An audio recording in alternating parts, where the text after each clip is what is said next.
Abdullajon chiqibdilar. Assalomu alaykum. Ey, Abdullajon. Qaynanang yaxshi ko'rar ekan. Hozir ovqat suzmoqchi. Abdullajon zarur ish bilan chiqibdi. Xo'sh. Xullas, uyni sotmoqchi. Iye. Tushunmadim.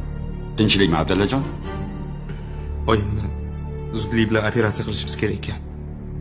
Shuning uchun uyni sotishga majburman. Uyingni sotsang birinchi qo'shningga ayt degan gap bor. Bo'ldi qo'shni. O'zimiz olamiz. Voy, uyi biz tashlab 2 qavatli quramiz-a? Ha, xudo xohlasa. Abdullajon qancha so'rayapsan? Bugun maklerlar kelib baholab ketishdi. 80 mingga ketadi deyishdi. Lekin hozir operatsiyaga o'tishimiz juda ham zarur. Qo'shni, 30 ming bo'lsa hozir sanayman, dada. O'zimiz olamiz. Qani boy? Puling bormi? 30 ming olib chiqchi. Hozir, yur onasi.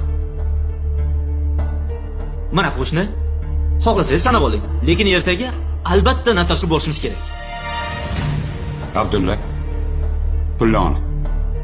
Oling. Topganingni berarsan. Iye. Dada, Bermasang ham mayli. dada. Vaqt ketkazma. Tur o'g'lim. Tur. Bor, onangni davola. Dada bo'lma deganingiz. O'chir ovozingni. Tur Abdulla. Rahmat, bahodir aka. O'zi qarz so'ramagan odamim qolmagandi. Dada, bekor qildingiz shu ishni. Biz unga qarz beradigan qarindoshimizmi? Yo akasimanmi, yo ukasimanmi? Shartta uyni sotib olish kerak edi, bo'ldi. Qo'shnilaringiz sizga jam mehribon bo'lib ketasiz-da, dada. O'chir ovozingni. Boyvachcha, onang olamdan o'tganda birinchi bo'lib bel bog'lab yonimda turgan yigit shu edi. Xotiningni dardi tutganda sen safarda eding.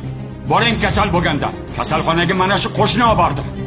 Ha kelin, sizga bu kichkinalik qilib qoldimi? Kammi? Sig'mayaptimi? Birovni kulfatidan manfaat topmoqchimisan? Jon qo'shning o'lim bilan olishib yotdi. Biror marta bir kosa ovqat olib chiqdilaringmi? Hol so'rab chiqdingmi? Eskilar bekorga aytmagan. Qo'shning yaxshi bo'lsa, uni menga sot deyishdi. Nima? Otni o'limi, itni bayramimi? Men senga shunaqa tarbiya berganman. Ahmoq!